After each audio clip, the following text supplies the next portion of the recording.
Hello, YouTube viewers. I am Sandalwood99, and this is the fourth board game I'm reviewing.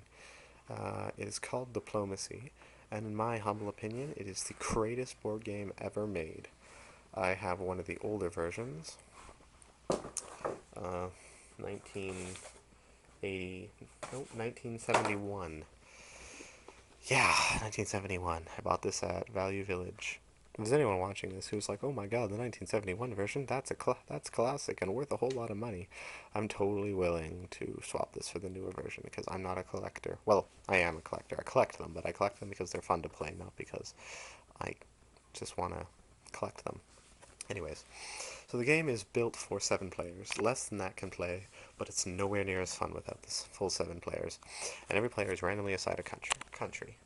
White is Russia, yellow is Turkey, red is Austria-Hungary, Italy is green, France is this sort of lightish green, more slightly greenish blue color, Germany is black, and England is blue.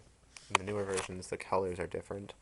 I think France has become blue and England has become pink, just so that it all looks easier. But the premise of the game is just you're buying for control. And so there's these little countries with black dots, and for every one of these countries that you control, you can have 1 unit. So every country starts with 3, except Russia, which starts with 4. And to control it, you have to have one of your units in there during the autumn phase. Games are played out. There's a spring turn and then an autumn turn, and then at the end of the autumn turn is when you capture or lose command supply centers, and then after the autumn turn you can build or lose units based on if you've lost or gained supply centers. So every turn, each of your units can move 1 space, but moving isn't done in individual turns. It's everyone writes down on a piece of paper where they want their unit to move, and then it's all revealed and moved simultaneously. But if 2 units are trying to move into the same place, neither can move unless one is supported. So here's a good example. If Russia says Warsaw is moving to Galicia, and Austria says Budapest is moving to Galicia, they're both bounced back and neither moves this turn. However, if Russia says it's moving to Galicia, and Austria says this is moving to Galicia supported by this army, it gets in. So it becomes, instead of just in risk where you're trying to just outpower them, it becomes outmaneuvering. And a lot of the times you'll have to rely on other people. For example, Russia can move into here, and so can Austria. Hold on, let's change it up a bit. Let's assume that it's already been a turn and Russia does some standard move like that. Neither of them get in there, and Austria kind of does this thing. Anyways, so in this example, if Austria and Turkey are kind of getting along, Austria might say, "I'll support you into Romania," and in exchange for that, I don't know, you help me off later on. So you can not just outmaneuver and outpower them with the sheer numbers, you can try to out-diplomacy them, which brings me to why this game takes so long to play. Because at the beginning of the turn, at the very opening, after everyone's decided their countries, the rules state you can have up to a half an hour diplomacy period, which we usually almost need. We need about 20 to 25 minutes. And after that, everyone has to write the phase. And after that, after every phase, the diplomacy period is 15 minutes. And so you have people, like my friends, take it so seriously. I mean, we play it at my house. And so we have the living room, where's the board, and anything said, and then I have a basement, and usually what happens is 2 or 3 people go down to the basement, 2 or 3 people go upstairs, and then 1 or 2 people stay back and look at the board, and they split up, and then everyone comes back, and it's like, okay, you know what? I need to talk to Germany now, blah blah blah blah blah. And you have plans, you have secret plans, you have alliances that you're not really committed to keeping, that you're planning on breaking, and it's so engrossing because the game itself is so simple that without the extra that the diplomacy is this game wouldn't be fun. Obviously, it's called Diplomacy, but it's just the strategy becomes so deep because there's no luck involved. There's no luck. There's no rolling dice other than who are you gonna get, which sometimes I don't really like playing as Italy. That's really the only country I don't have a good strategy for.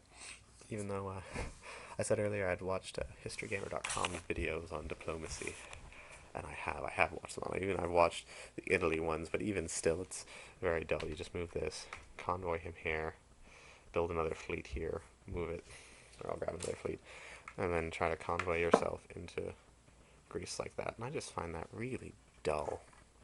Like, as dull, almost as bad as England. But England and Italy aren't fun. Austria-Hungary, even though it's apparently the second worst country to play as, is my favorite, just because you're right in the center of the action. You have all these people to talk to, and I'm evidently very good at convincing people. So, yeah, I said before that this is the greatest board game of all time, and it is. It's like chess fused with Risk. It's the feeling of trying to conquer the world and slowly crush your enemies, but without the dice rolling that makes Risk so frustrating sometimes. And even though I said the rules are simple, the rules don't look simple. Like, I pick them up and I'm like, holy shit, look at them. But it turns out half of them are actually the French. Hold on.